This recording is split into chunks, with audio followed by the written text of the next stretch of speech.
toutes et à tous.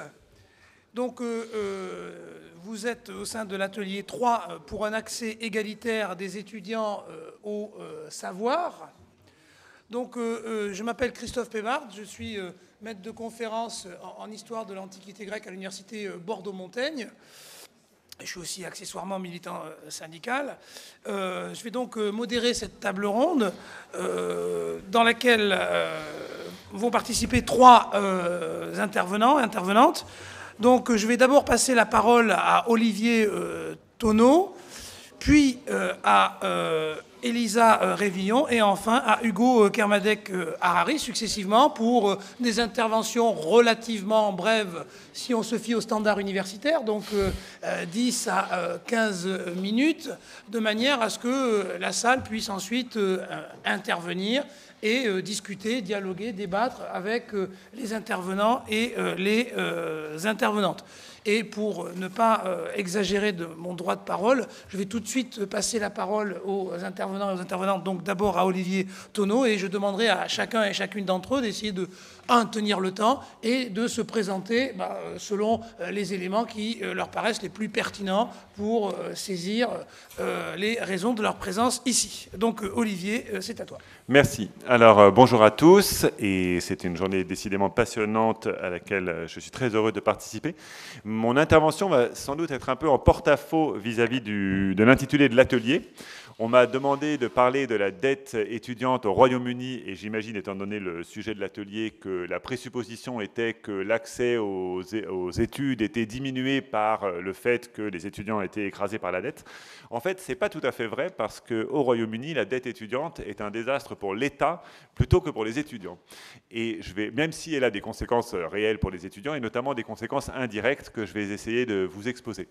Mais en essayant de vous expliquer pourquoi la dette étudiante est un désastre pour l'État, je vais m'amuser à faire quelque chose qu'on a très souvent l'occasion de faire quand on vit au Royaume-Uni ou quand on étudie le Royaume-Uni, qui est de vous montrer un exemple d'illogisme aberrant de la théorie économique libérale, puisque le Royaume-Uni en regorge, de sorte qu'on se retrouve toujours face à des choses qui ressemblent à un croisement entre Uburoy et Kafka. Alors, je vais essayer d'abord de vous expliquer la situation qui est née en 2012, lorsque les frais d'inscription aux universités qui avaient été introduits par Tony Blair et plafonnés à 4 000 livres annuels ont été augmentés jusqu'à un maximum de 9 000 livres par le gouvernement travailliste. Et c'est à partir de là que se déroule une situation complètement délirante. Alors d'abord, pourquoi le déplafonnement des frais d'inscription ? Il a eu lieu sous la poussée des grandes universités prestigieuses du Royaume-Uni, et avant tout Oxford et Cambridge, ou Oxbridge pour les intimes, qui depuis très très longtemps poussent pour le déplafonnement total en fait, des frais d'inscription, parce qu'elles se vivent comme des rivales des grandes universités américaines, Harvard, Yale, Stanford, etc., et qu'elles estiment que, faute de pouvoir facturer leurs services au prix compétitif par rapport à leurs rivales américaines, elles ne peuvent plus attirer des grands chercheurs, etc., etc. Elles ont fini par obtenir partiellement gain de cause avec ce rehaussement du plafond des droits d'inscription, quand le gouvernement conservateur était déterminé à imposer au Royaume-Uni une cure d'austérité absolument délirante. Et le deal entre les conservateurs et les universités, c'était très bien, on augmente le plafond des frais d'inscription, mais on diminue drastiquement les subventions, et donc vous faites votre blé tout seul. Et l'anticipation du gouvernement, c'était que toutes les universités n'augmenteraient pas leurs tarifs dans les mêmes proportions. Les universités les plus prestigieuses factureraient au maximum à 9 000 €, et les moins prestigieuses préserveraient leur attractivité en facturant des prix plus bas. Donc ils s'attendaient à ce qu'il y ait un lissage des tarifs de 4 000 jusqu'à 9 000 €. Ce n'est pas du tout ce qui s'est passé. 160 universités du Royaume-Uni, c'est-à-dire la quasi-totalité, ont facturé les frais d'inscription entre 8 500 livres par an et 9 000 livres. Ça, c'est déjà un premier échec de la prévision de la théorie économique libérale qui s'attendait à ce que l'offre et la demande, évidemment, mènent à une allocation optimale des ressources. Et il faut déjà, rien que le fait de comprendre pourquoi ça ne s'est pas passé comme le gouvernement attendait, c'est intéressant. Il y a 3 raisons. La première, c'est qu'évidemment, une fois que les subventions étaient drastiquement coupées, il faut bien que les universités subviennent à leurs besoins. Donc, il fallait bien facturer suffisamment pour engranger les fonds nécessaires.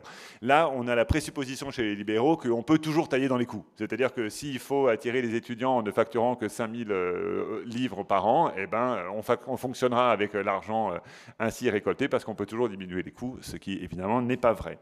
La deuxième présupposition du gouvernement, qui est encore plus drôle à mon avis, elle repose sur une erreur qui concerne vraiment le cœur de la théorie économique libérale, c'est-à-dire le commerce. Si vous vendez par exemple des trajets en avion, un prix plus bas, effectivement, ça va augmenter l'attractivité de votre produit.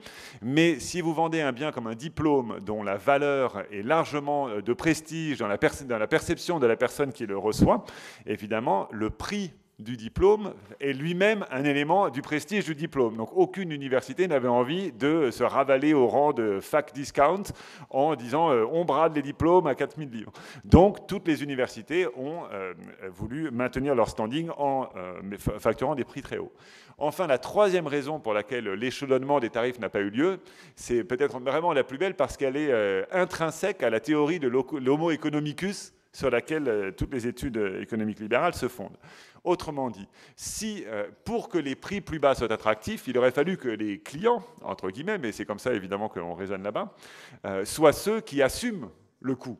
C'est-à-dire que si l'étudiant se serait dit, bon, je vais payer moins cher en allant à une fac moins chère. Mais en réalité, étant donné le système de prêt aux étudiants qui a été mis en place par le gouvernement britannique, c'est toujours l'État qui assume le coût principal de l'éducation. Alors là, ça devient vraiment drôle. Donc d'abord, il faut que je vous explique comment fonctionne le système des prêts étudiants. Évidemment, quand on fait plus que doubler les frais d'inscription, la conséquence mécanique devrait être une chute dramatique du nombre d'étudiants dans les universités. Ce qui aurait été une catastrophe économique, d'autant que pour le Royaume-Uni, l'éducation supérieure, c'est un vecteur de l'économie extrêmement important, un secteur de l'économie extrêmement important. Donc, pour s'assurer que le nombre d'étudiants ne chuterait pas excessivement, le gouvernement a mis en place un système où une société appartenant à l'État, la Student Loan Company, garantissait des prêts aux étudiants. C'est automatique. Si vous avez une place à la fac, vous avez le prêt. Prêt qui couvre l'intégralité des frais d'inscription pour la durée du diplôme et même un peu plus pour les coûts de vie. Moins une décote dépendante indexée sur la fortune des parents, mais on laisse ça de côté. Ce qui fait que, voilà. Donc, l'État vous prête l'intégralité de la somme nécessaire à vos études, et ensuite, vous ne remboursez qu'à proportion de vos revenus, et si vous gagnez moins de 21 000 livres annuels, vous ne remboursez rien. Ensuite, vous remboursez 10% de ce que vous touchez en plus de 21 000 livres. Donc, imaginons que vous touchiez 31 000 livres annuels, eh bien, ça fait 1 000 livres de plus, donc vous remboursez 100 livres. Ceci dans un contexte où les salaires en Angleterre stagnent, voire baissent. Évidemment, conséquence mécanique, extrêmement peu d'étudiants ont de quoi rembourser les prêts qu'ils ont souscrits. Et bien sûr, qui est-ce qui s'y colle pour éponger le restant de la dette? C'est l'État lui-même qui, en fait, rembourse à sa propre société les prêts consentis. Or, comme le lissage des prix n'avait pas eu lieu et que donc les coûts de l'éducation étaient extrêmement élevés, le gouvernement s'est trouvé avec une somme absolument colossale à éponger de dettes non remboursées par les intéressés. Voilà. Les calculs vous disaient que si 48% des dettes étudiantes n'étaient pas remboursées, eh bien, le nouveau système coûterait plus cher à l'État que ne lui coûtait la subvention directe des universités. La dette étudiante explose de façon absolument astronomique d'année en année. Aujourd'hui, on est à 45% de dettes non remboursées. Donc vous voyez que déjà, il n'y a pour ainsi dire pas eu d'économie et bientôt, il y aura des pertes. C'est quand même assez formidable. Alors, quelles sont les conséquences de ce système bizarre? À la limite, on pourrait se dire, bon, finalement, pourquoi pas? Puisque ça revient quand même à avoir une éducation subventionnée par l'État. On rembourse à proportion de ses moyens. Donc, finalement, c'est les étudiants qui gagnent le plus d'argent qui remboursent un petit peu. Les étudiants qui n'en gagnent pas ne remboursent rien. Bon, finalement, c'est une forme de financement public détourné. Sauf que ça a quand même des conséquences. La première, c'est qu'évidemment, le plafond de remboursement à 21 000 livres est très bas.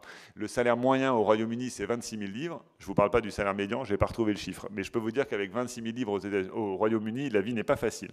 Donc, même si vous touchez 26 000 livres, donc 5 000 livres de plus que la limite, sur quoi vous payez 10% de remboursement, font 500 livres, divisé par 12, vous voyez, vous avez quand même une perte de pouvoir d'achat de 40 livres par mois, c'est quand même pas rien. Donc, il y a quand même un impact réel sur les étudiants. Ah oui, j'ai oublié de vous dire qu'au bout de 30 ans, le prêt est effacé intégralement.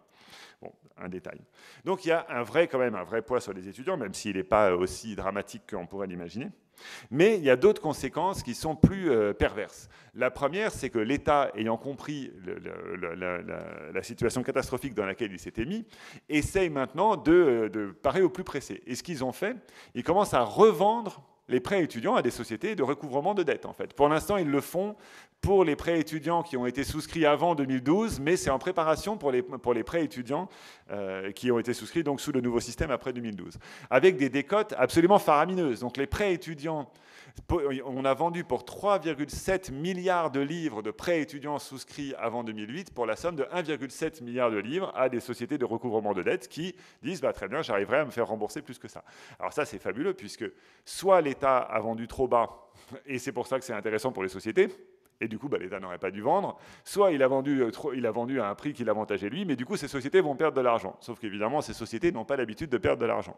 Et donc, il y a déjà eu des scandales invraisemblables de sociétés de recouvrement de dettes qui harcèlent les étudiants avec des fausses lettres, qui les menacent de la prison, enfin pas des fausses lettres, des vraies lettres contenant de fausses informations, selon quoi ils sont obligés de rembourser tant avant d'aller en prison, etc., etc. Donc là, on a un premier scandale en puissance. Un deuxième problème causé par le nouveau système, c'est que l'État, maintenant, essaye de parer au plus pressé en remettant des plafonds aux frais d'inscription qu'on a le droit de facturer. Sauf que cette fois, leur idée, c'est qu'il faut privilégier les étudiants qui vont avoir les moyens de rembourser leurs prêts. Donc il faut qu'on ne puisse charger ou facturer un prix élevé que pour des cours qui induisent une employabilité très lucrative. Ce qui fait qu'évidemment, vous l'avez deviné, les sciences humaines, les arts, etc., se voient menacés d'un nouveau plafond qui serait de nouveau à 4000 livres annuels, ce qui induirait, comme il n'y aurait plus de péréquation dans le financement des universités, ce qui induirait un appauvrissement absolument dramatique de ces secteurs-là. Mais plutôt les conséquences les plus néfastes du système, en fait, ont été induites par le fait que désormais, les universités n'étant plus financées par l'État, elles sont en concurrence pour attirer les étudiants qui sont leurs ressources financières. Ceci dans un contexte marqué par le Brexit, qui va sans doute, ou du moins c'est la crainte, induire une baisse très forte du nombre d'étudiants européens qui vont intégrer les universités britanniques. Donc les universités sont aux abois et tâchant d'attirer les étudiants vers eux. Ce qui fait qu'évidemment, ça a des conséquences qu'on connaît tous. Alors évidemment, le nivellement par le bas de la difficulté des diplômes et des enseignements, mais aussi, bien sûr, l'explosion des frais de marketing. Ça, c'est une chose extraordinaire qui n'est jamais prise en compte dans les théories qui calculent les bénéfices soi-disant de la concurrence. Je vous dis en passant une statistique qui m'a toujours semblé extraordinaire, c'est qu'aux États-Unis, le 40% des dépenses de frais de santé sont en fait des dépenses de marketing que différentes agences dépensent pour attirer le chaland plutôt vers l'une, plutôt vers l'autre. C'est très difficile d'avoir en Angleterre des chiffres précis sur combien chaque université dépense en marketing, mais on sait que les dépenses augmentent de façon faramineuse. Je crois qu'à Cambridge, on en est à un tiers. Un tiers des frais d'inscription payés par un élève servent en fait à attirer le chaland suivant. Alors, à un moment, avec l'augmentation des frais d'inscription, les universités étaient légèrement plus riches qu'avant. Mais évidemment, si cette richesse part pour 30% en marketing, évidemment, les voilà beaucoup plus pauvres.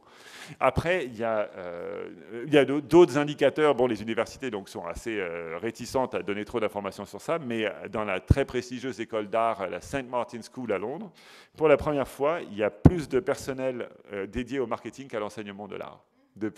Pour la première fois, ça fait 3 ans que la bascule a été atteinte, ce qui est quand même absolument extraordinaire. Et après, il y a d'autres effets qui sont absolument fabuleux. Donc, on a déjà parlé des effets néfastes des classements. En Angleterre, il y a une inflation délirante des classements en tout genre, auxquels toutes les universités qui se sentent fragiles sont obligées, évidemment, de tenter de figurer honorablement. Alors moi, je suis à Cambridge. On me fiche une paix royale, puisque justement, nous avons la certitude que tout le monde voudra toujours venir chez nous pour, disons, les 800 ans qui viennent, parce qu'on déclinera sans doute aussi lentement qu'on s'est élevé. Voilà, on fait gaffe à aucun classement. Mais les universités qui se sentent plus menacées, elles s'y intéressent. Et alors, on a l'impression qu'il suffirait d'inventer un classement n'importe lequel et d'arriver c'est un peu ce que disait l'une des intervenantes à la première table ronde, d'arriver à lui donner un semblant de crédibilité pour que tout le monde se sentent forcés d'y figurer. Je vous donne un exemple que je trouve magnifique. Il y a un classement qui mesure le succès professionnel des étudiants après l'obtention de leur diplôme. Comment c'est mesuré ? 6 mois après l'obtention du diplôme, l'université doit envoyer un email à tous ses alumni, tous ses anciens étudiants, leur demandant de déclarer leur situation à l'instant T. Sachant que toutes les situations sont classées en 2 catégories, en anglais dans le texte, good destination, bad destination. Donc la good destination, c'est un emploi correspondant au niveau de qualification, disons cadre, ou avoir monté son entreprise. Mais tout emploi inférieur au niveau de qualification, donc si vous avez fait une licence ou une maîtrise, si vous êtes infirmier, instituteur ou des choses comme ça, voilà, vous êtes une bad destination. Ou si vous avez décidé de faire le tour du monde, vous êtes une bad destination. Donc on envoie l'email à tous les étudiants qui doivent remplir ça. Peu importe le pourcentage d'étudiants qui a répondu, quelles que soient les réponses que vous aurez obtenues, vous ferez votre moyenne et voilà le chiffre que vous donnerez pour figurer dans ce classement. Donc vous imaginez la rigueur méthodologique extrême de tout ça. Qu'est-ce qui se passe? Dans une université, une amie m'a raconté qu'elle s'est trouvée en charge, puisque qui a dit un peu dans un atelier, la phrase a été dite tu veux une promotion, prends une responsabilité. Dans les universités britanniques, c'est exactement ça. Si vous voulez aller quelque part, en sus de votre travail d'enseignant-chercheur, vous devez prendre une responsabilité administrative quelconque. Elle s'est trouvée collée à la maximisation du classement de l'université dans ce classement précis. Et les consignes qu'on lui a données, c'est de googler tous les anciens étudiants pour repérer ceux qui avaient bien réussi ou pas. Ceux qui ont mal réussi, on leur envoie un petit email pas trop pressant en leur disant si vous voulez, vous pouvez nous renseigner sur ce qui vous est arrivé. Ceux qui ont bien réussi, alors là, il faut les harceler jour après jour jusqu'à ce qu'ils répondent. Et si on voit que quand même le chiffre qui arrive n'est pas très bon, l'université crée des jobs, des faux jobs, pour réembaucher ses propres étudiants pour 3 mois à des tarifs qui correspondent aux critères pour augmenter sa situation dans le classement. Enfin, vous voyez, c'était l'exemple Uber-Roi rencontre Kafka. Donc, conclusion de tout ça, si on fait le bilan des conséquences de l'augmentation des frais d'inscription, on a une augmentation de l'éducation supérieure, une augmentation du coût de l'éducation supérieure pour l'État, 0 économie, une déperdition des fonds ramassés par les universités, dont les 3/4 vont en marketing, évidemment tout le surcroît de travail délirant que génèrent toujours les processus d'évaluation. Et voilà, donc vous voyez, le désastre. Ce qui est intéressant par ailleurs, je finis avec 2 points. Le premier point, c'est que Corbyn, qui est quand même ce qu'il y a de plus à gauche en Angleterre aujourd'hui, du moins dans les potentiels pour prendre le pouvoir, dit que s'il arrive au pouvoir, il élimine les frais d'inscription et il rachète le portfolio des prêts étudiants. Et là, en fait, ce qui revient finalement à l'effacer, puisque c'est une société publique qui le possède. Et là, bien sûr, il y a tout d'un coup un combat pour la valuation de ces emprunts, c'est-à-dire que le même gouvernement qui disait 2 semaines avant qu'en fait on va les vendre à 30% de leur valeur parce que ça ne vaut plus rien, tout d'un coup dit mais comment on perdrait une valeur colossale si on effaçait ces emprunts. Donc il y a toujours une lutte sur la prévision économique qu'on retrouve dans tous les mouvements sociaux en fait. Et la dernière chose qui me semble importante de dire très rapidement, c'est que souvent en France, on croit que les étudiants anglais sont surendettés. Alors en fait, ce n'est pas tout à fait le cas. C'est le cas nominalement, mais finalement, les prêts étudiants, comme vous l'avez compris, sont en fait plutôt des bons du Trésor que des emprunts personnels. Et on s'imagine du coup que les luttes étudiantes au Royaume-Uni visent pour les étudiants à se débarrasser de leurs dettes. Mais en fait, les étudiants savent très bien qu'en réalité, ils ne sont pas directement menacés par leurs emprunts. Bon. Et du coup, les luttes étudiantes ont un autre objectif. Et l'une des choses qui me semble plus remarquable, c'est que même à gauche, on a cette hantise que la marchandisation de l'éducation, la façon dont se diffusent les théories managériales, ça refait les têtes, voilà, ça reconstruit les subjectivités, et que du coup, les étudiants seraient gangrénés par une mentalité clientéliste, etc., etc. Ça paraît plausible, et pourtant, honnêtement, après 15 ans maintenant que de frais d'inscription, etc., et maintenant quand même 6 ans après les top-up fees, comme on dit, eh ben, ça ne se constate pas. C'est-à-dire que les étudiants sont en lutte, et non pas pour simplement être soulagés d'un poids de dette, mais parce que justement, ils sont contre une certaine vision de l'enseignement comme service commercial, etc., etc. Donc, une des belles choses qu'on peut tirer pour l'instant de l'expérience anglaise, c'est la résilience d'une certaine conception du savoir, etc., dans la jeune population. Voilà, c'est tout pour moi. Je vous remercie.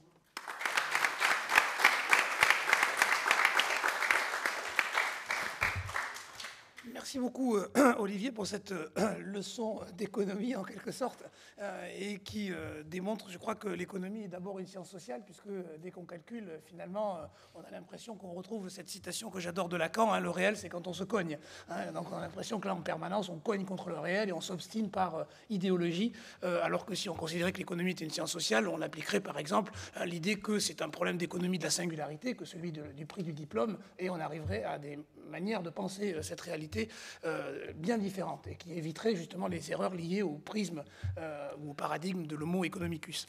Alors maintenant, je vais passer la parole à Elisa Révillon, même punition, donc pour 10-15 minutes. Voilà, je te laisse te présenter. Bonjour à tous, je m'appelle Elisa Révillon et du coup je suis étudiante en sociologie à Bordeaux. Je vais essayer d'être aussi précise et aussi claire que mon camarade à côté. Et moi, je vais faire un petit peu l'établi de nos revendications et de nos propositions pour l'enseignement supérieur et l'ensemble des étudiants et aussi le financement des universités.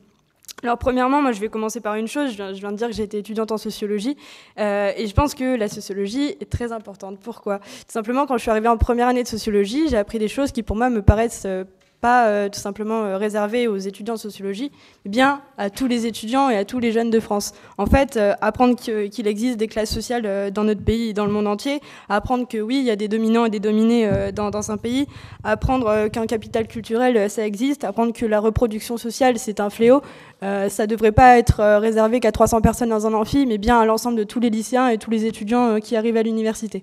Ne serait-ce que ça, c'est quand même la base pour avoir une analyse plutôt saine et scientifique de ce qui se passe déjà dans nos pays au niveau politique, mais aussi au niveau des universités, sur ce qu'on vit et sur ce qu'on subit aussi dans l'enseignement supérieur. Face à ça, on se confronte à un gouvernement qui n'a pas hésité à faire passer une loi le plus rapidement possible, de l'appliquer le plus rapidement possible en justement mettant sur le carreau des milliers et des milliers de lycéens et qui tout simplement revendique une méritocratie qui est assez ignoble. Tout ça jonché d'amis politiques, d'amis de l'entreprise, d'amis aussi chez les étudiants. Aujourd'hui, la FAGE tout simplement reprend le discours du gouvernement pour appuyer justement la réforme et faire en sorte de décrédibiliser le mouvement étudiant et même le mouvement universitaire dans sa globalité. Ce qui est quand même une honte finalement de réduire la domination d'une certaine partie de la population étudiante à une minorité qui aurait juste envie de mettre les facs en bordel.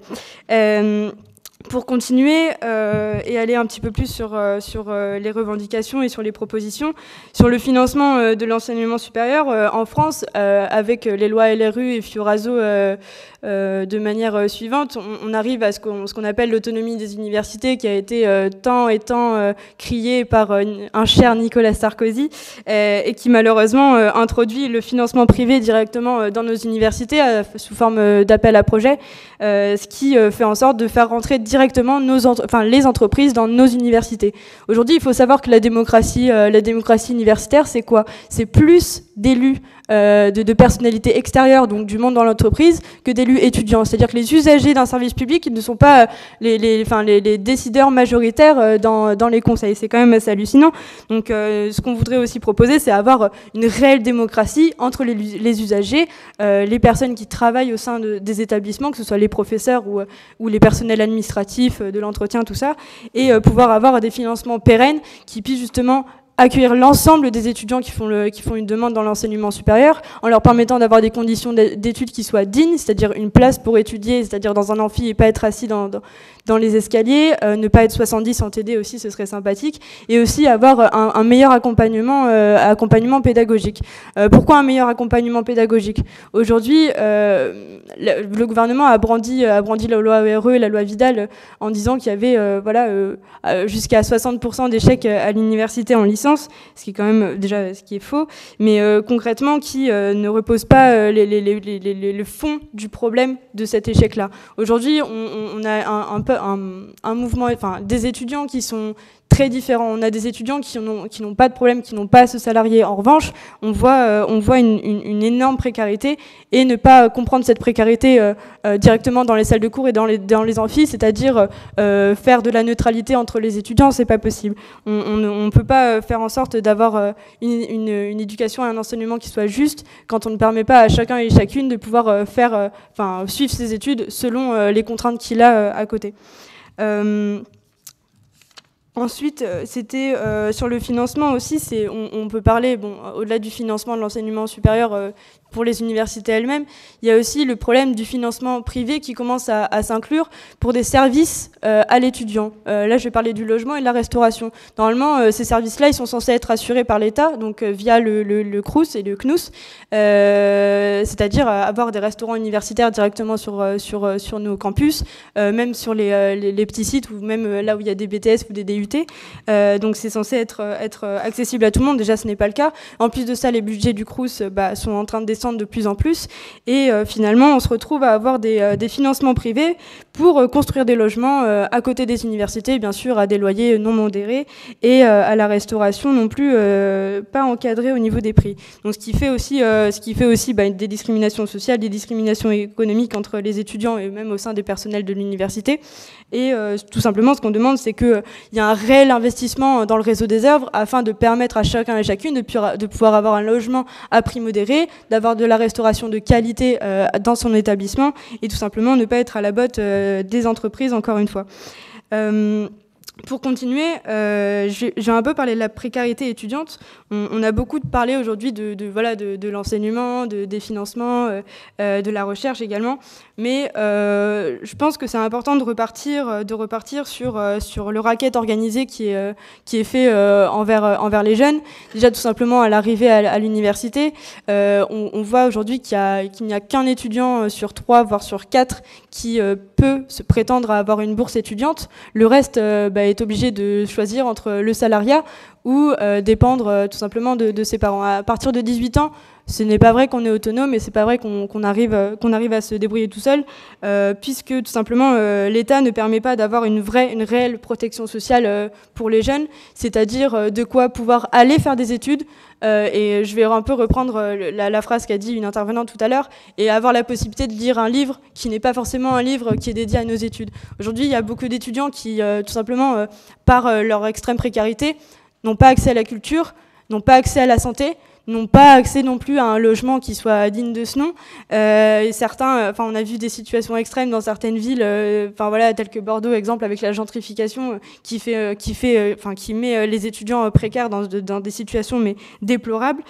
Donc voilà, c'est nous ce qu'on demande, et ce qu'on pourrait aussi proposer, c'est d'avoir une réelle allocation d'autonomie. Une allocation d'autonomie, qu'est-ce que c'est ? C'est pouvoir avoir un revenu pour chaque étudiant et étudiante, pour lui permettre tout simplement d'aller à l'université sans avoir à se soucier, mince, comment je vais manger ce soir, et peut-être comment je vais payer mon médecin demain, et comment je vais faire pour aller voir ce film qui est absolument indispensable pour mes études, et tout simplement pouvoir lui permettre de réussir. Sur la précarité aussi, il y a quelque chose qu'on n'a pas trop évoqué aujourd'hui, c'est la question des étudiants étrangers. Les étudiants étrangers sont les étudiants qui sont le plus discriminés en France. On demande à un étudiant étranger non européen d'avoir un minimum environ entre 6 000 et 7 000 euros sur un compte afin de pouvoir venir étudier en France. Si ce n'est pas le cas, c'est un peu la croix et la bannière pour venir. Et secondement, c'est que directement dans les universités, il n'y a pas de suivi des étudiants étrangers, et c'est ce qui fait que certains ont pas mal de difficultés tout simplement à s'intégrer dans des filières et à tout simplement suivre les cours. Et c'est ce qui fait qu'il y a aussi un énorme décrochage et également des Erasmus. Il y a certains articles et rapports qui montrent que la réussite des étudiants étrangers non européens et aussi européens à travers Erasmus est en déclin.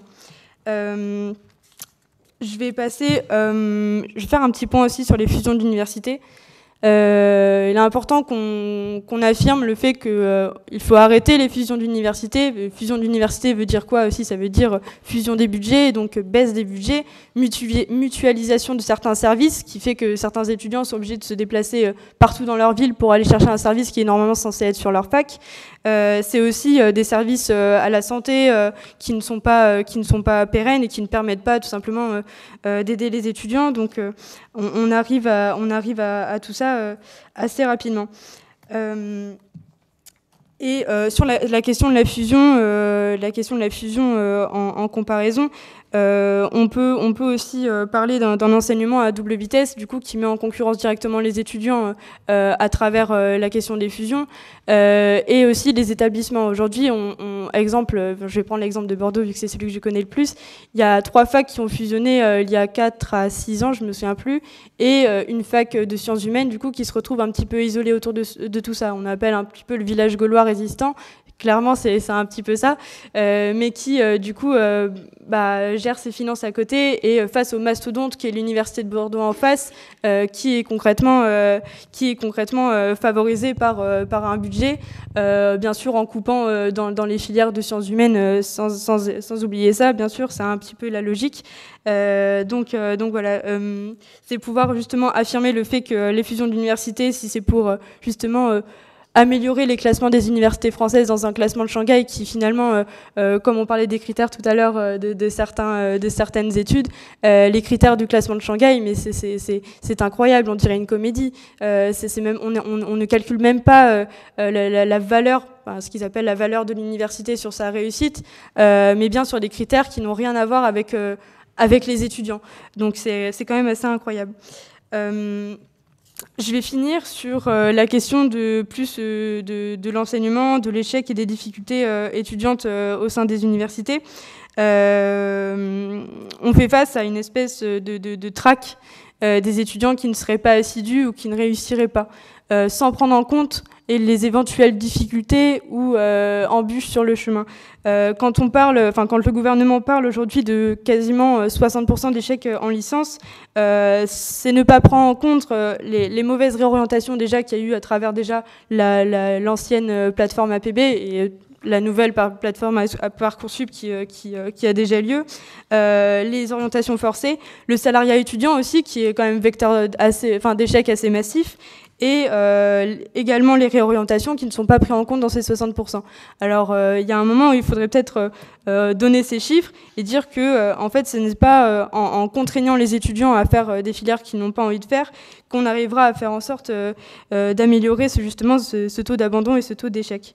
Il y a même un chiffre qu'on peut mettre en exergue qui avait été donné d'ailleurs dans certains événements de la France Insoumise qui mettait en comparaison le taux d'échec dans les universités qui était aux alentours de 24% en première année et ceux de prépa qui sont de 22%, alors que les prépas sont sélectives. Donc aujourd'hui, on voit que finalement les chiffres sont quasiment les mêmes et que du coup la sélection n'est pas une solution face à un échec quand on ne met pas les moyens dans les universités afin de permettre à chacun un enseignement digne. Je ne sais plus où j'en suis. Merci. Je vais finir sur la question des frais d'inscription. Dans la loi ORE, on a vu ils n'appellent pas ça l'augmentation des frais d'inscription, mais une nouvelle je ne sais pas comment dire, mais cotisation, merci. Une nouvelle cotisation de 90 € qui serait destinée à la vie étudiante. D'ailleurs, la destination de ces 90 € n'est pas encore bien déterminée, donc c'est bien, hein, la rentrée prochaine, sortez 90 € de plus, vous ne saurez pas où est-ce qu'ils vont. Et également, donc c'est l'augmentation clairement pure et simple des frais d'inscription. Un rapport avait été justement publié entre un certain monsieur qui s'appelle Gary Bobo et qui avait justement travaillé avec En Marche sur la question de l'enseignement supérieur pour justement les présidentielles et tout simplement dans le fond avec des mots très crus expliquer que oui, le modèle du Royaume-Uni était plutôt pas mal et pourquoi pas d'ici 4 à 5 ans pouvoir faire augmenter les frais d'inscription jusqu'à 1 000 €, pourquoi pas. Aujourd'hui, payer 1 000 €, voire plus. Payer 1 000 € à l'université, c'est quand même assez hallucinant. Également, c'était pouvoir tout simplement faire rentrer les banques dans les universités, c'est-à-dire pouvoir faire en sorte que dès qu'on vient s'inscrire à la fac et devoir payer ses frais d'inscription, c'est pouvoir la possibilité de directement signer pour un crédit et s'endetter sur telle et telle année. Donc là, je vais faire une petite synthèse, désolée, c'est un peu disparate, sur les propositions. Si on ne permet pas à toute une génération de pouvoir accéder à l'enseignement supérieur tout simplement pour s'émanciper et faire le réel travail qui est censé être celui des universités, c'est-à-dire un travail d'ascenseur social et de mixité sociale aussi, c'est très important, en y mettant les financements, en permettant à chacun et chacune de faire ses propres choix aussi, sans imposer non plus des thèmes aussi de recherche, des enseignements et des orientations forcées. C'est permettre à chacun et chacune de pouvoir connaître le monde dans lequel il vit, pouvoir aussi avoir une analyse critique de ce qu'il se passe pour sa situation et permettre à chacun et chacune aussi de pouvoir sortir de son milieu social et permettre justement de mettre à mal le pouvoir libéral qui fait un petit peu sa loi. C'est également promettre des financements pour tous les services étudiants, du logement à la restauration, à la santé, à la prévention, à la culture. C'est des choses sur lesquelles les étudiants ont déjà beaucoup de retard, mais sont surtout, je trouve, très ostracisés par rapport au reste de la population. L'accès à la culture, c'est quelque chose qui est très difficile. L'accès à la santé, il y a 33% des étudiants qui renoncent à se soigner faute d'argent. Aujourd'hui, on peut plus avoir un débat sain sur l'enseignement supérieur si on ne permet pas tout simplement aux étudiants de venir faire des études en étant serein sur ces questions-là. Je vais finir aussi sur la démocratie.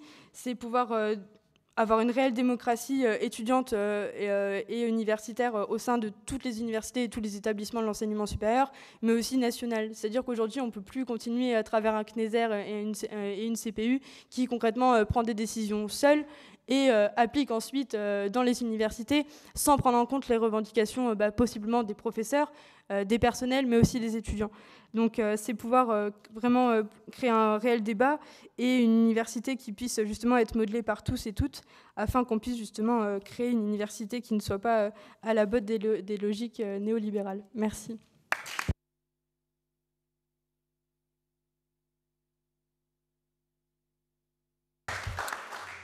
Bien, alors c'est le Gaulois qui reprend la parole, puisque là, c'est l'université de Bordeaux, et là, c'est l'université de Bordeaux-Montaigne. Je crois que c'est la première fois de ma vie qu'on me traite de Gaulois, donc je suis assez fier. Après avoir vu ce qui se passait à l'université quand on l'a confronté, au fond, à la vision du monde libérale, en pensant que c'est la nature même de l'être humain que d'être en compétition, je crois que là, ce qui est dessiné, c'est l'idée que l'accès égalitaire, c'est véritablement un projet politique, et que ce projet politique doit intégrer la question des conditions matérielles qui permettent sa réalisation. Et ça, je crois que c'est extrêmement important d'articuler les deux. Alors, quelques précisions juste chiffrées, parce que ça, c'est l'intervention d'Elisa qui m'ont fait penser. Les fameux 60% qui sont mis en avant, il faut rappeler et marteler que c'est 80% de celles et ceux qui rentrent dans le système universitaire français qui en ressortent avec un diplôme, ce qui nous place en numéro 3 ou numéro 4 dans les pays de l'OCDE. Et la moyenne est 70%. Et ce n'est pas la France insoumise qui le dit, mais la page 4 du plan étudiant du gouvernement lui-même. Donc vous voyez, vous pouvez prendre leurs propres armes. Quant à la question de l'échec, si on applique les 60%, eh bien appliquons le taux d'échec aux classes préparatoires littéraires, puisque seuls 7% de celles et ceux qui sont inscrits dans les classes préparatoires intègrent une grande école, ce qui fait un taux d'échec, puisqu'on va calculer de la même façon, de 93%. Et pourtant, on y concentre les revenus. Concernant aussi l'abandon, c'est 43% en classes préparatoires grandes écoles qui ne se réinscrivent pas ou en première année ou en deuxième année. Donc c'est 43% qui disparaissent contre 24% à l'université. Donc on voit à quel point le discours qui a habillé la réforme est un discours mensonger de part en part. Et je crois que ça doit être médité pour nous, qui sommes pour la plupart d'entre nous des militants politiques, parce qu'à chaque fois, ils font le même coup. On a un mensonge statistique, une sorte de carpet bombing statistique, et qui ensuite habille la nécessité de la réforme. Et je crois que ça, c'est extrêmement important de le prendre en considération. Maintenant, je passe la parole à Hugo Kermadec Harari, qui va, même punition, se présenter lui-même. Merci beaucoup. Alors, moi, je suis un maître de conférence en économie et ça a été mentionné plusieurs fois, les économistes, parce qu'on a une propriété qui est d'être en avance sur notre temps et sur nos collègues. Et donc, moi, je suis venu ici en bonne universitaire moderne vous vendre un livre qui s'appelle « Arrêtons les frais », donc qui parle du sujet qu'on aborde depuis tout à l'heure. Mais comme ça a déjà été assez largement abordé, les effets des frais de scolarité et de l'endettement étudiant, je vais parler uniquement de la dernière partie qui est sur notre proposition pour un enseignement supérieur gratuit et émancipateur, qui soit un peu moins déprimante que le développement de ce qui se passe et ce qui va se passer avec les frais de scolarité, sauf si on arrive à arrêter ce gouvernement à l'étape précédente qui est celle de la sélection. Et donc, comme je le disais, on est en avance, mais en plus on est un peu aidé parce qu'on a un modèle, un idéal, qui est Emmanuel Macron, et qui est intervenu dans le débat pendant la campagne présidentielle pour nous expliquer que la précarité, c'était difficile, mais qu'il connaissait, parce qu'il avait vécu, quand il était adolescent, avec 1 000 € par mois. Donc nous, on pense que c'est vrai que ce n'est pas des conditions de vie rêvées, mais que c'est le minimum qu'on peut espérer pour pouvoir étudier, avoir le temps, avoir des conditions matérielles décentes.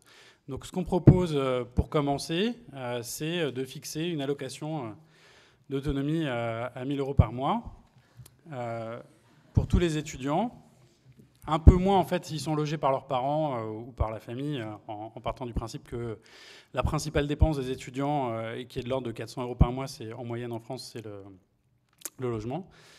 Et puis, on a fait une autre grande découverte par rapport à je crois, beaucoup d'approches des bourses, qui est qu'il y a 12 mois dans l'année. Donc, on propose de payer 1 000 € par mois pendant 12 mois et pas pendant 9 ou 10, étrangement. Voilà, alors comme vous savez qu'il y a un peu plus de 2 millions d'étudiants en France, on arrive à un total de 26 milliards d'euros. Donc nous, on commence par demander 26 milliards d'euros pour les étudiants. En fait, un peu moins, parce qu'il y a déjà des aides pour les étudiants, entre autres les bourses, les APL, la demi-part fiscale, qui est une aide, pas pour les étudiants, mais pour les parents relativement aisés des étudiants. Donc ceux-là, évidemment, on les retirerait. Donc ce qui fait qu'en aide, ça fait uniquement 21 milliards d'euros. Un peu moins d'1% du PIB français, ce qui est d'un commun accord, ce qui manquerait dans l'enseignement supérieur français pour être décent, c'est-à-dire à un niveau comparable aux pays comparables, ce qui est largement atteint dans les pays anglo-saxons, où ça coûte très cher, mais où on a une grande part du PIB qui est destiné à l'enseignement supérieur à travers des mécanismes marchands, dont on parlait tout à l'heure, plus ou moins déguisés effectivement avec l'aide de l'État. Donc c'est normal d'augmenter le budget de l'enseignement supérieur en France. Et nous, simplement, ce qu'on propose de le faire, c'est de façon moins marchande et moins inégalitaire que ce qu'il est déjà. Puisque pour revenir au titre de l'atelier, qu'est-ce qui manque pour avoir un accès égalitaire dans l'enseignement supérieur en France ? C'est deux choses. La première chose, c'est que les étudiants aient des conditions de vie qui leur permettent de travailler d'abord et avant tout à leurs études, plutôt qu'à gagner de l'argent pour pouvoir vivre pendant l'année. Et évidemment pas à payer des frais de scolarité en plus, sans passer par un mécanisme financier qui sert essentiellement à deux choses, mais j'ai dit que j'en parlerai pas, à faire quelques bénéfices pour le système financier et puis à déguiser les comptes publics pour faire apparaître une dette publique plus basse, mais ça c'est secondaire. Et alors, on a parlé tout à l'heure de couverture sociale. En fait, nous, ce qu'on propose, c'est d'intégrer cette allocation universelle dans la sécurité sociale et de dire que quand on est retraité, on n'a pas de salaire et donc on a le droit à une pension de retraite. Quand on est malade, on ne peut pas travailler, on a le droit à un salaire compensé. Et que quand on étudie, c'est pareil, on devrait avoir le droit à toucher une allocation, une redistribution des actifs vers les inactifs. Ici, inactifs, pas parce qu'ils ne font rien, mais parce qu'ils étudient, et que c'est une raison suffisante pour être pris en charge par la société, et pas uniquement par ses parents, quand ils le peuvent et quand ils le veulent bien. Alors, ce qui est intéressant dans la branche famille, c'est que c'est une branche qui est essentiellement financée par des cotisations patronales, ce qui fait qu'en théorie, on pourrait les financer sans avoir d'effet sur le salaire net. Alors, on sait que les choses sont un peu plus compliquées dans la vraie vie, et que vraisemblablement ça amènerait à des négociations salariales, mais négocions, pourquoi pas, et pourquoi pas de façon un peu conflictuelle. Mais essentiellement, notre proposition, donc, c'est d'augmenter les cotisations patronales qui permettent de financer la branche famille de façon de financer les études des étudiants, de tous les étudiants, quelle que soit leur origine sociale. Ici, ce n'est pas des bourses, ce n'est pas réservé aux étudiants qui auraient des parents moins fortunés que d'autres. Avec l'idée que si on va vers une vraie démocratisation, un vrai accès égalitaire dans l'enseignement supérieur, l'immense majorité des étudiants ne sont pas des étudiants issus de la bourgeoisie, et donc du coup, de toute façon, ils auraient besoin d'avoir une prise en charge, et que pourquoi pas décider que un étudiant ou une étudiante est un jeune autonome et donc est remis à zéro, au moins du point de vue de l'aide financière, et donc c'est à toute la société de le prendre en charge. Ce n'est pas complètement, y compris d'un point de vue économique, malhonnête que ce soit les entreprises qui prennent en charge, puisque c'est elles qui vont profiter très largement, puisqu'elles vont pouvoir exploiter une main-d'œuvre plus rentable. Donc du coup, pourquoi pas participer au financement de cette allocation universelle. Avec plaisir. On a mentionné les étudiants étrangers, donc nous on propose qu'elle soit universelle. Donc c'est à la fois pour les étudiants et pour les étudiantes, issus des classes populaires ou des classes moins populaires, et pour les nationaux ou les étrangers. Tous touchent l'allocation universelle d'autonomie, donc tous rentrent dans la sécurité sociale, et du coup tous contribuent à la sécurité sociale, en particulier une fois qu'ils sont diplômés, qu'ils soient en France ou qu'ils soient à l'étranger. Et d'ailleurs, tous ceux qui viendraient en France après avoir fait des études à l'étranger participent, à travers les cotisations patronales, dans leur salaire indirect, à financer la sécurité sociale et donc l'allocation universelle d'autonomie. Donc ce qu'on propose de faire, c'est que si vous faites vos études en France, que vous soyez français ou pas français, et qu'après vous partez à l'étranger, vous devez continuer à participer au financement de la sécurité sociale. Et donc, puisqu'il y a une augmentation des cotisations patronales pour ça, votre employeur doit payer 3,5% de votre salaire à la sécurité sociale française. Alors ça, c'est le mécanisme par défaut. Le mécanisme qu'on préférerait, c'est plutôt un mécanisme d'accord réciproque avec les autres États. Et donc, si un État ouvre le droit à la sécurité sociale aux étudiants français qui iraient étudier à l'étranger, dans ce cas-là, nous, on donne les droits aux étudiants ressortissants de cet État en France. Et donc, il y a simplement participation aux cotisations du pays local si des Français, enfin des gens qui sont passés par le système scolaire universitaire français, vont s'installer à l'étranger. Donc l'idée étant que le système tente plutôt à se généraliser qu'à faire concurrence avec les systèmes étrangers. Voilà, donc ça c'est le premier versant qu'on propose. Le deuxième versant, c'est que la deuxième raison pour laquelle il y a un accès inégalitaire, c'est qu'on n'accède pas tous aux mêmes études supérieures et que ces études supérieures ne sont pas toutes financées de la même façon. Et il y a un énorme déficit de financement, évidemment, aux filières qui concentrent les jeunes issus des classes sociales les moins aisées. Et un peu le symbole de ça, c'est la différence de financement entre les licences et les classes préparatoires, mais on pourrait aller beaucoup plus loin dans le détail.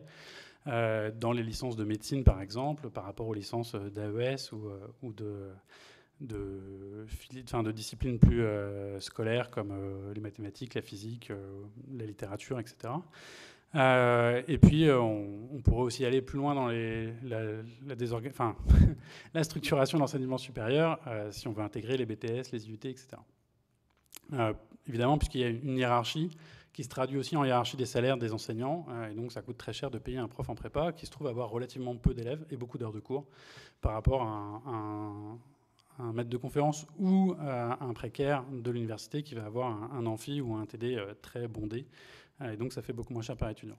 Donc ce qui manque, c'est quand même colossal, c'est 5 000 € par an et par étudiant ou par étudiante, entre les classes préparatoires et la licence, au niveau le plus macro. Si on va dans le détail, ça pourrait être beaucoup, beaucoup plus fort. Donc on demande 5 000 €. 5 000 €, c'est plus de la moitié. Donc on demande une augmentation de plus de 50% du financement par étudiant en licence. Il y a un peu moins d'1 million d'étudiants en licence. Donc ça fait à peu près 5 milliards. Vous voyez, par rapport à l'allocation d'autonomie, c'est peanuts. C'est un tout petit bonus. Et ça permettrait d'avoir un financement équitable, égalitaire, et donc des conditions d'études, une fois que l'étudiant est capable de vivre jusqu'au moment d'arriver dans sa salle de cours, équivalentes pour tous. C'est exactement la logique contraire à ce dont on parlait tout à l'heure, celle des fusions, qui pousse à avoir quelques établissements où on va concentrer les financements, en particulier les financements de recherche, et puis après d'autres établissements qui sont des établissements de seconde zone pour lesquels les financements vont être de plus en plus réduits. Là, c'est simplement parce qu'on a des étudiants qu'on a un financement, pas besoin de logique concurrentielle, pas besoin de déposer une demande de financement, un appel de type IDEX. Alors, comment financer ça ? Bon, comme on a parlé de la sécurité sociale tout à l'heure, maintenant on parle de l'impôt sur le revenu. L'idée est que c'est un service public et que donc c'est des dépenses qui devraient être des dépenses de l'État, donc financées par l'impôt. Et comme l'impôt le moins inégalitaire, même s'il n'est pas suffisamment progressif, c'est l'impôt sur le revenu, on propose plutôt d'augmenter celui-ci. Vous avez peut-être entendu parler de l'impôt sur la fortune, qui a fortement été réduit récemment. Bon, on pourrait partir sur celui-là, mais bon, l'impôt sur le revenu est un peu plus large. L'idée, c'est qu'il suffit de 7%, d'augmenter de 7% l'impôt sur le revenu global pour couvrir ces 5 milliards. Ce qui veut dire que comme on ne paye pas tous le même impôt sur le revenu, il y a des gens qui ne payent pas d'impôt, les catégories les plus populaires, donc elles paieraient 7% de plus que rien, c'est-à-dire rien de plus. Et au contraire, ceux qui sont dans les revenus les plus élevés, qui payent plus d'impôt sur le revenu, même s'ils n'en payent pas assez, on paierait 7% de plus. Donc là, ça les impacterait un peu plus. Et une autre possibilité que nous on préférait, mais qui est plus complexe, d'autant que l'impôt sur le revenu change tout le temps, ce serait de rajouter des tranches. Ça, je sais que la France Insoumise a travaillé un peu précisément là-dessus. On peut rajouter des tranches pour obtenir l'équivalent de 7% de l'enveloppe globale de l'impôt sur le revenu, pour, en même temps qu'on augmente l'impôt sur le revenu, le rendre plus progressif que ce qu'il n'est devenu. Parfait. Il y a deux parties, hein, donc du coup, voilà, on fait la deuxième. Parfait, donc ça je l'ai déjà dit, tant mieux. Donc voilà, la conclusion, c'est qu'on a deux grandes propositions. Une allocation universelle d'autonomie pour 21 milliards, un financement public accru principalement pour la licence à hauteur de 5 milliards, ce qui demande 26 milliards d'euros pour avoir à la fois des étudiants et des étudiantes et des études mieux financées, en particulier en premier cycle. Alors là, je donne 2 chiffres parce que ça tombe bien, mais on a parlé de l'ISF tout à l'heure, on pourrait parler d'autres choses. Le CUCE, qui est censé aider le marché de l'emploi, même si on attend les résultats, et coûter de l'ordre de 20 milliards par an à la fin de la période Hollande. Et le crédit impôt recherche, largement décrié, qui est censé financer la recherche des entreprises, mais enfin, en fait, sert surtout à faire de subventions publiques détournées. Et s'élève à hauteur de 6 milliards. Donc en tout, ça nous fait nos 26 milliards. Donc c'est un volume qui est important, est vraiment colossal par rapport au budget des universités, changerait sérieusement la situation des étudiants et des universités, mais en même temps est tout à fait dans l'ordre de grandeur de ce que devrait être une vraie politique publique, et ce qui est malheureusement une politique publique en faveur de la marchandisation et de la concurrence. Voilà, donc pour conclure en une seconde, et sans repartir sur les menaces sur les frais de scolarité qui nous attendent, j'aimais bien la remarque d'Olivier tout à l'heure avec l'idée que les étudiants ne sont pas aussi marchandisés que ce qu'on pourrait croire, y compris moi, hein, dans mes travaux, régulièrement je m'inquiète que la hausse des frais de scolarité modifie les comportements des étudiants. Mais c'est vrai qu'ils sont capables de se mobiliser. Bon, ici en France, maintenant, on voit très clairement. Ce qui est incroyable, c'est que ça a même été vrai au Chili, qui est le pays le plus néolibéral du monde depuis le plus longtemps. Donc, ça fait maintenant 38 ans que le système d'enseignement supérieur est aussi concurrentiel que ce qu'on pourrait rêver dans nos pires cauchemars. Et pourtant, ils ont été capables de faire démissionner une ministre et faire reculer le gouvernement chilien qui... même si, évidemment, il est très loin d'aller vers ce que nous, on propose, a commencé à généraliser les bourses. Donc, il n'est jamais trop tard. Il est toujours possible de rêver un peu. Et donc, voilà, une petite proposition d'utopie concrète et, j'espère, réaliste pour aujourd'hui.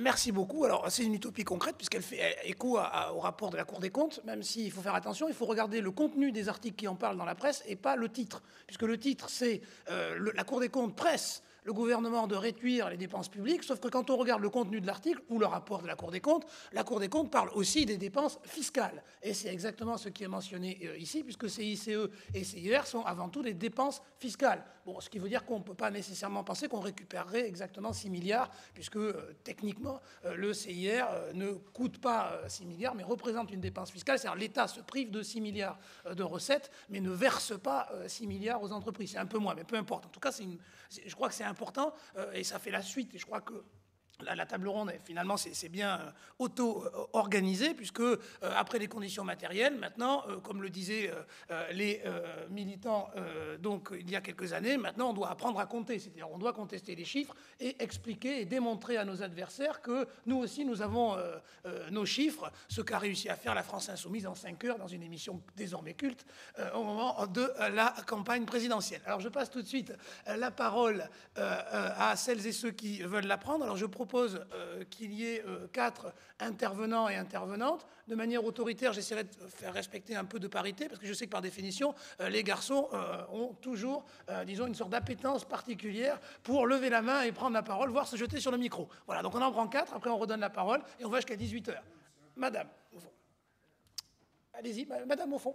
Voilà, et ensuite je prendrai par là. Allez-y. Bonjour, je suis Madame Vega. Et en fait, moi, la question, je suis en France, malgré mon accent, depuis une trentaine d'années. Et je dis ça pourquoi? Je suis sculptrice, peintre et ras-le-bol. Ras-le-bol grave parce qu'on parle de la jeunesse, mais la jeunesse, si nous, on fait quoi? Donc pour moi, quand on parle d'égalité, c'est égal. Ego, ego, ego, ego. On le dit bien en français, en espagnol, en italien. Et nous sommes en train d'oublier tout ça. C'est quoi l'État? Donc nous sommes des hypocrites, car l'État, c'est chacun de nous. Et on ne le dit pas. On ne le dit pas et nulle part.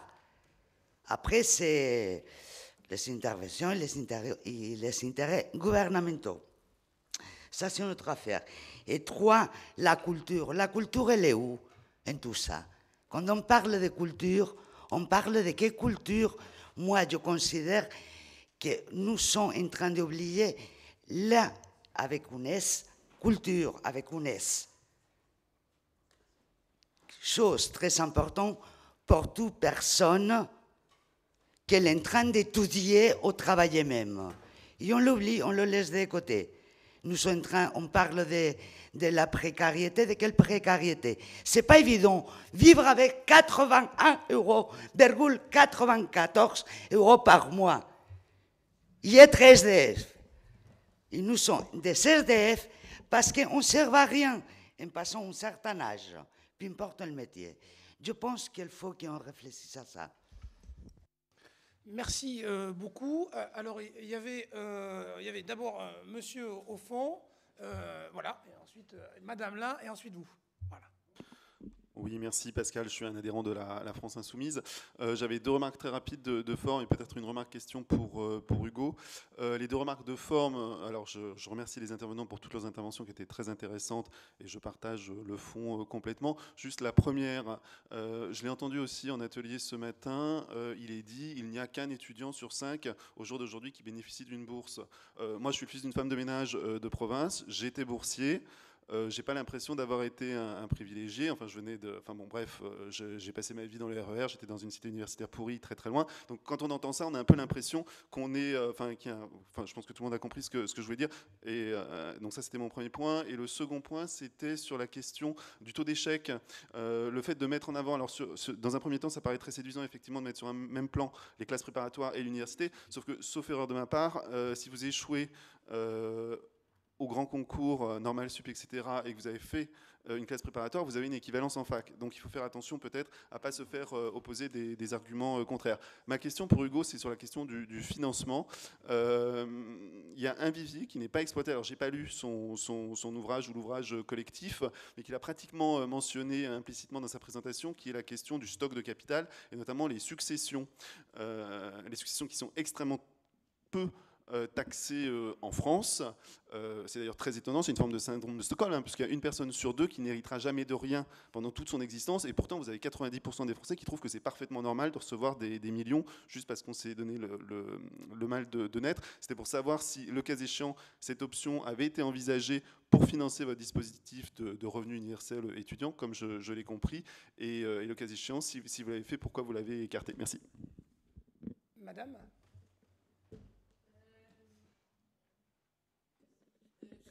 Aussi beaucoup les interventions qui sont très intéressantes par rapport à nos propos d'égalité. Moi, je dirais plutôt égalité au niveau de l'enseignement supérieur. Mais il y a, par rapport à la dernière intervention, il y a quelque chose que vous avez dit qui m'a un petit peu... vous suggérez que ça soit financé, cette allocation, on va dire, qu'elle soit financée par les caisses patronales, puisque ça donnera au patronat la possibilité d'exploiter une main-d'œuvre plus qualifiée. Moi, je dirais, ça, vraiment, ça m'a fait tiquer. Parce qu'en fait, vous êtes un petit peu dans le système. Vous vous maintenez absolument dans le système et vous voulez donner au patronat des possibilités d'avoir une main-d'œuvre plus qualifiée. Je comprends en même temps qu'il faut régler le problème des étudiants. Mais pourquoi pas proposer quelque chose qui ne dépend pas du patronat, quelque chose qui est un peu plus indépendant, quelque chose qui a à voir avec un débit de salaire pour les étudiants, un salaire qui n'a rien à voir avec les parents, les conditions de ressources, etc. Un pré-salaire, si vous voulez, d'ailleurs, comme je pense qu'il existe dans certaines formations. Privilégié, d'accord. On pouvait généraliser ça, mais en termes de salaire, et à financer par des caisses de salaire comme les autres, et pas nécessairement au niveau de la redistribution fiscale. Voilà. Merci. Et donc, dernière question de la première salve. Non, je crois que c'est mieux pour la caméra, il faut pour le micro, oui, s'il vous plaît.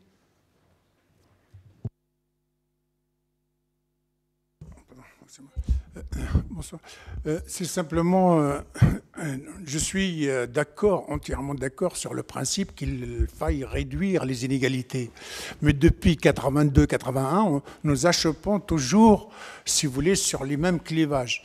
Il y a une gauche un peu qui rêve, qui annonce quand on n'est pas devant les urnes, et qu'on va réduire les inégalités en faisant ceci, en captant pas mal justement de votes chez les jeunes et ceux qui subissent la détresse liée aux inégalités. Mais il y en a d'autres, si vous voulez, qui disent attention, on est pour, mais pour que ça soit réaliste, il faut aussi s'occuper des mécanismes qui permettent au système de se rattraper, car il en a, par exemple, réduire les inégalités ou une taxe dans un espace donné, il faut aussi penser comment protéger cet espace. Aujourd'hui, dans des économies ouvertes, moi je suis pour. Mais à ce moment-là, il ne faut pas être frileux quand il s'agit peut-être de remettre en question, je sais pas, une Europe quelconque. Il faut aussi que cette Europe-là adhère à ça. Il faut aussi qu'on pense à la question, justement, faut-il vivre dans des économies comme ça ouvertes, et auquel cas, à ce moment-là, peut-être pénaliser les entreprises qui pratiquent le dumping social. C'est ça, souvent, qui divise la gauche. Le moment venu, il y a les libertaires, il y a les sérieux. Non, mais j'ai eu plein de jeunes que j'ai formés, mais tout d'un coup, quand il s'agit de déposer le bulletin dans les urnes, ben, il y en a effectivement qui, dans l'esprit libertaire, si vous voulez, les emportent vers peut-être des candidats un peu plus, disons, peut-être plus lisses. Et on dit, ah oui, les autres, soit c'est Le Pen, l'extrême gauche, ou je sais pas moi, une gauche radicale, etc. C'est pour ça moi je pense, on a le temps, il faut aussi que ces questions-là soient précisées. Il ne suffit pas de dire yaka. Non, mais je ne pense pas que là est votre but, mais c'est vrai qu'il faut penser aussi à la mise en place. Eh bien, on va justement peut-être passer la parole à Hugo et ensuite Olivier et Elisa interviendront à leur convenance. Hugo. Merci pour toutes ces propositions. Alors, il y en a au moins deux qui me semblent avoir un lien quand même assez fort, mais je ne sais pas si je serai capable de répondre en un temps raisonnable, mais qui est, est-ce qu'on peut taxer les successions pour financer l'enseignement supérieur, en particulier l'allocation universelle d'autonomie, et inversement, est-ce que ce ne serait pas plutôt un pré-salaire qu'une allocation, et donc au lieu d'être de la redistribution, en disant les vrais gens qui travaillent vraiment, c'est-à-dire les salariés, c'est eux qui payent, même si c'est à travers les cotisations sociales et les cotisations patronales dans ce cas-là, pour les étudiants qui, eux, ne travailleraient pas vraiment et seraient un peu oisifs, en tout cas inactifs, comme les retraités, comme les malades, qui est la façon dont je l'ai présenté tout à l'heure. Donc les deux questions sont des questions très profondes, à mon avis, d'un point de vue économique, qui est qu'est-ce qui produit de la valeur ? Est-ce que étudier, ça produit de la valeur ? Et est-ce que la succession, c'est une quantité de valeur qu'on transmet ? Ou est-ce que ce n'est pas le cas ? Moi, je pense que c'est le travail qui produit de la valeur, et donc la succession, ça ne transmet pas de la valeur, mais plutôt des droits sur de la valeur d'autres produits par d'autres personnes. Donc bon, évidemment, l'idée que l'enseignement supérieur formait des gens pour être plus exploités, c'était juste une provocation, donc je suis content que ça ait un peu marché. Pour l'idée du salaire, il faut aller voir Aurélien Casta, qui vient d'écrire un livre qui vient de sortir il y a 2 mois, qui s'appelle Le salaire étudiant, et qui est une histoire de la revendication du salaire étudiant. Autour de cette question, les étudiants produisent de la valeur aujourd'hui, et donc il n'y a pas besoin de redistribuer quoi que ce soit, il suffit de leur donner la valeur qu'ils produisent eux-mêmes. Moi, je suis mal à l'aise avec ça. Je dis en une phrase, parce que sinon ça nous emmènera nulle part. Mais autour de l'idée que, pour moi, on produit de la valeur si ce qu'on produit sert à d'autres. Et si ça sert juste à soi-même tout seul, dans ce cas-là, c'est pas de la valeur, c'est de la richesse, c'est utile. Moi, si je me fais à manger, je peux manger. Mais meilleur que si je ne me faisais pas à manger et que j'ouvrais juste la boîte et que je mangeais quand c'est froid. Et du coup, c'est mieux, mais ça ne produit pas de la valeur au sens social. Ce n'est pas quelque chose dont quelqu'un d'autre profite. Et du coup, pour moi, la différence entre un pré-salaire et une allocation d'autonomie, c'est est-ce que les études qui sont faites, elles sont faites sous une certaine contrainte sociale, ce qui est un peu, même si évidemment tout ça est traversé par plein de dominations et tout, ce qui se passe avec les fonctionnaires stagiaires qui sont dans les grandes écoles de l'État français, qui sont salariés de l'État, mais parce qu'en échange de ça, il y a des contreparties en termes de travail. Et après, ils doivent participer, ils doivent devenir fonctionnaires. S'ils ne deviennent pas fonctionnaires, ils doivent rembourser. Et moi, je ne suis pas pour qu'on oblige les étudiants tous à devenir salariés de l'État pour pouvoir faire des études. Je suis pour qu'on ait le droit de faire des études qui ne servent à rien, qui n'ont pas de visée utilitaire, mais je suis pour qu'il y ait plein d'études qui soient reconnues comme étant une visée utilitaire, qui soient immédiatement productives, et dans ce cas-là, qui méritent plus de pré-salaire que uniquement les très grandes écoles. Donc je suis pour qu'il y ait les deux systèmes, si vous voulez, une allocation d'autonomie pour les étudiants qui font des études parce que ça les intéresse eux-mêmes, et un pré-salaire pour tous ceux qui font des études qui en réalité sont un travail. Je pense qu'on pourrait dire que tous les doctorants, mais ça c'est déjà un peu le cas, sont en fait des salariés. Et on pourrait élargir ça largement en médecine, dans d'autres filières. Mais pas rendre ça exclusif. Voilà. Et alors sur la... Donc je suis comment dire, à la fois... je ne sais pas comment avancer par rapport à cette idée que c'est trop réformiste comme proposition, c'est trop concret. Du coup, on se demande si finalement, à la fin, 26 milliards de plus pour l'enseignement supérieur... dont 80% pour les étudiants directement, c'est pas très radical comme réforme. Tant mieux, c'est peut-être une première étape, et peut-être qu'une fois qu'on a ça, on sera prêt à aller plus loin, ou en tout cas ça nous donnera d'autres idées. Ce qui me paraît être quand même l'élément de radicalité un peu dans cette proposition-là, c'est l'idée de le faire passer par la sécurité sociale et l'idée d'élargir la sécurité sociale, alors qu'évidemment, toutes les réformes actuelles vont dans l'autre sens, dans l'idée d'élargir le système marchand et de réduire ce qui est de droit, et en particulier ce qui est redistributif. Merci. Après tout, je crois que ça s'appelle la radicalité concrète. Je vais poser maintenant la question à Elisa et ensuite Olivier, je crois qu'il veut aussi intervenir. Oui, je voulais juste faire du coup un petit rebond sur la question des bourses étudiantes.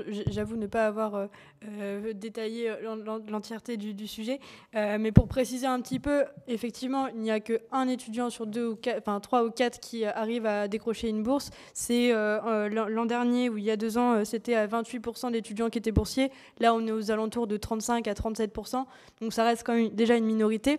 Et effectivement, comme vous l'avez dit, c'est pas parce qu'on a une bourse étudiante qu'on roule sur l'or, loin de là. Aujourd'hui, il y a 7 échelons de bourses qui vont de 100 € à 550 €. Donc 550 €, même en ville de province, ça suffit pas à couvrir l'ensemble des dépenses d'un étudiant. Alors pensez en région parisienne, c'est à peine de quoi payer un loyer en partie. Pour un petit peu faire aussi un état des lieux de ce qui a été... ce qui a pu être gagné par en tout cas la mobilisation étudiante dans les dernières années.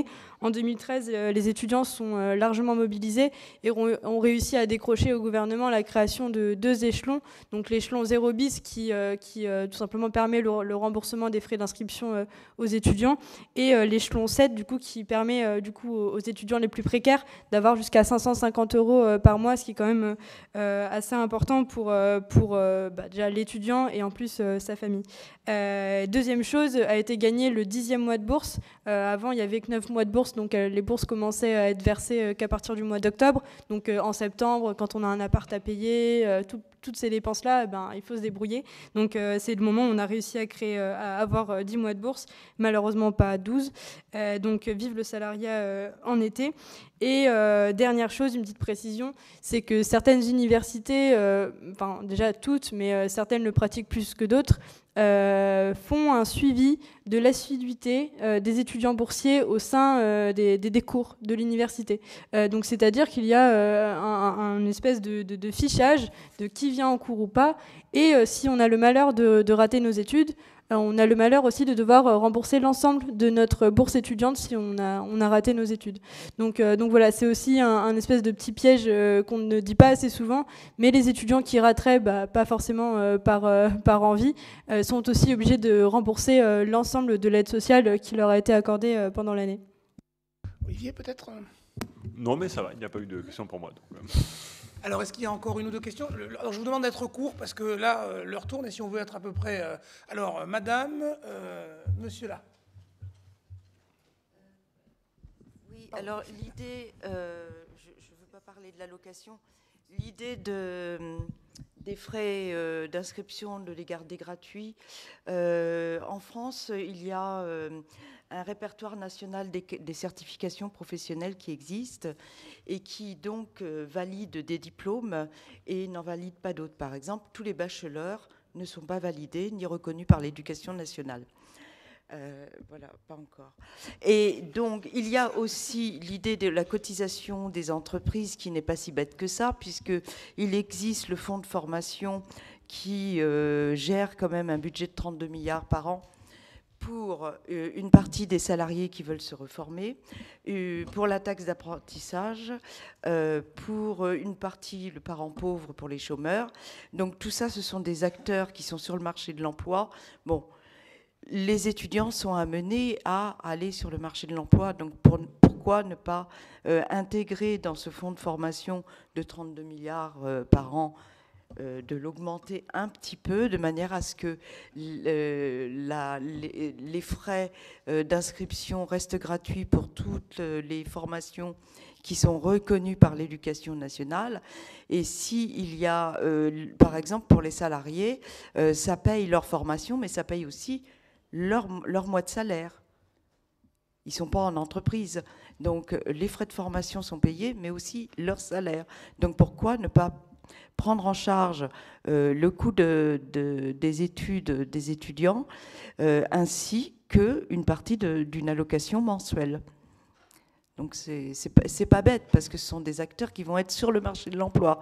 Et la DARES, parmi ses études, dit que tout diplômé de Bac plus 4 trouve beaucoup plus facilement un emploi que quelqu'un qui a juste son bac ou sa licence. Tout à fait. Merci beaucoup. Alors, une dernière question. Ça dépend de la durée, oui. Alors, merci beaucoup pour ces interventions qui ont bien rappelé que les étudiants ne sont pas des homo economicus qui calculent froidement leurs intérêts avec la main invisible du marché sur leur calculatrice, mais bien des êtres humains qui ont des besoins, et que donc pour leur donner accès à l'université, il faut répondre à ces besoins. Soit dit en passant, d'ailleurs, en Suède, les étudiants touchent 1 000 € par mois, 12 mois par an pour la durée de leurs études, même si c'est financé d'une manière un peu différente sur laquelle on pourrait revenir dans les discussions plus tard.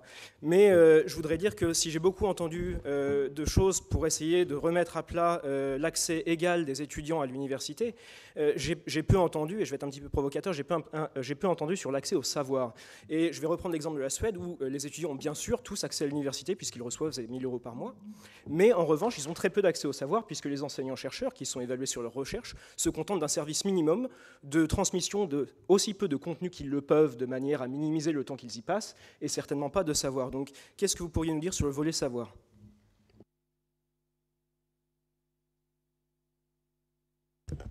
Je vais faire rapidement, mais j'avais plusieurs remarques d'oubli, je trouvais un peu qui avaient été faites, même si je rejoins tout à fait ce qui a été présenté et que je pense que c'est des très très bonnes pistes et des revendications qui sont fortes.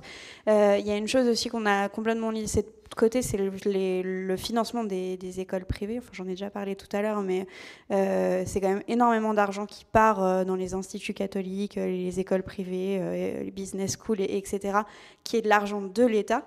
Donc de nos impôts qui bénéficient à une élite et pas à tous, alors qu'il y a déjà des frais d'inscription qui sont énormes.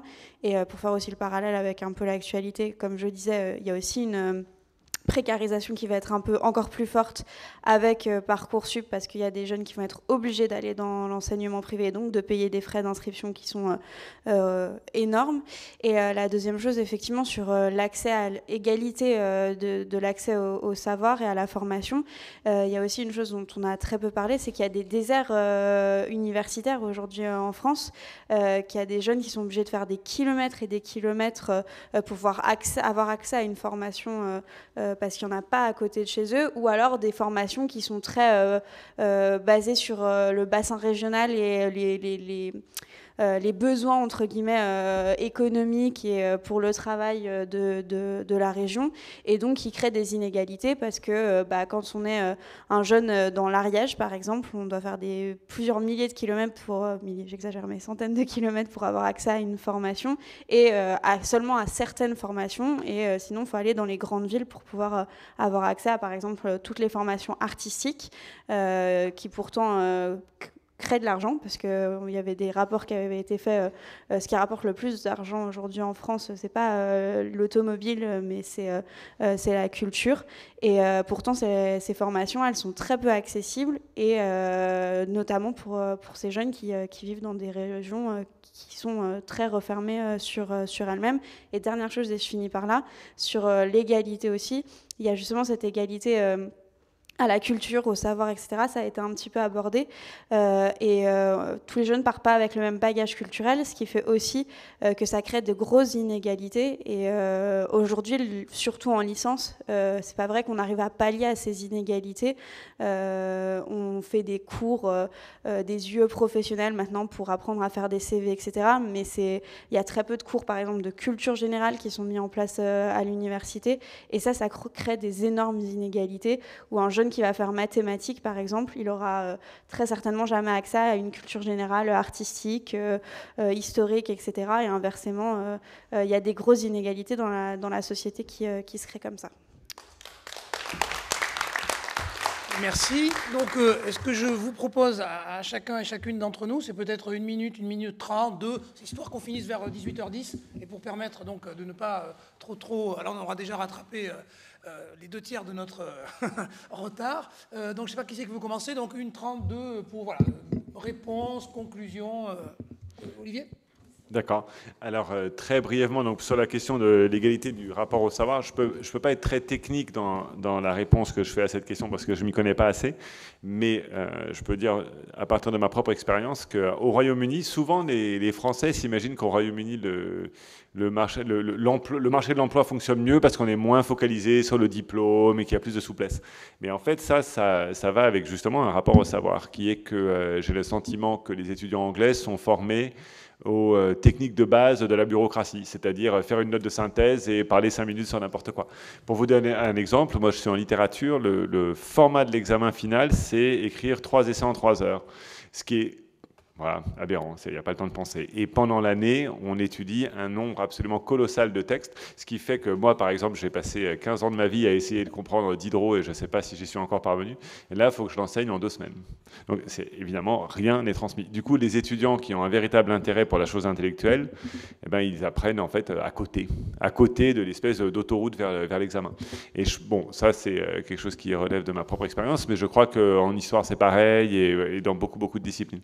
Donc, c'est assez drôle à l'époque, à l'ère des bullshit jobs.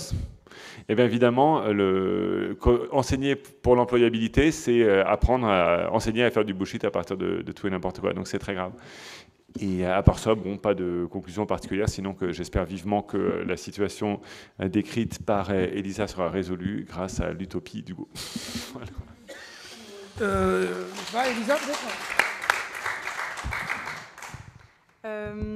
En conclusion, moi je vais plutôt partir sur les les possibles alternatives et qu'on pourrait faire tout simplement dans l'enseignement supérieur sur les alternatives qu'on peut proposer.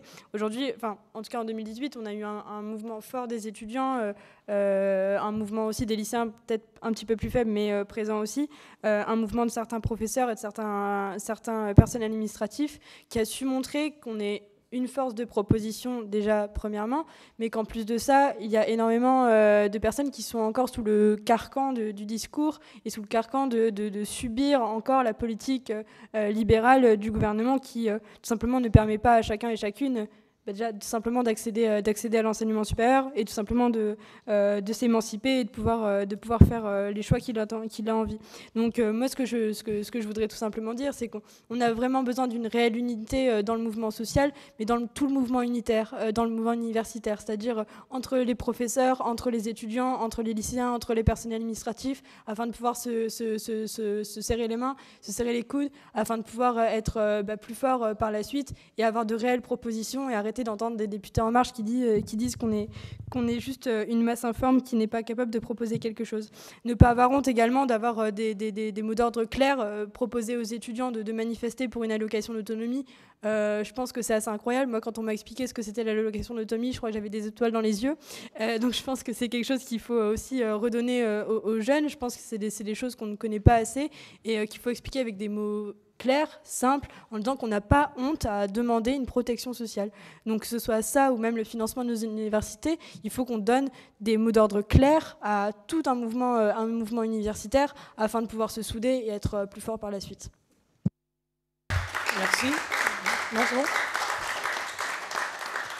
Bien, merci Elisa. Donc Hugo me dit que tout va bien. Donc je dirais juste d'un mot qu'on n'a pas eu le temps d'en parler, mais c'est vrai parce que là, ça a été posé tout à l'heure qu'un projet d'accès égalitaire des étudiants au savoir suppose une définition collective de ce qu'est le savoir. Et je crois que cette question, on l'a laissée un peu en plan, mais elle doit être posée. Et je crois que c'est dessiné ici l'idée qu'on avait à définir collectivement les savoirs de quelque nature qu'ils soient, qui doivent permettre à toutes et à tous de comprendre et d'agir dans le monde qui est le nôtre. Et je dirais pour finir, puisque c'est les 50 ans de mai 68, qu'on ne sait pas s'il faut demander l'impossible, mais ce qui est sûr, c'est que pour obtenir le possible, il faut d'abord définir l'impossible. Et de ce point de vue, il faut élargir les limites qu'on nous met toujours au nom du réalisme. Et donc, de ce fait, il y a, je crois, une exigence intellectuelle à se confronter à l'impossible, à élargir les limites que parfois nous avons dans notre tête au nom d'une conception de l'être humain ou au nom de chiffres dont on peut toujours discuter comme ça a été montré. Merci à toutes et à tous.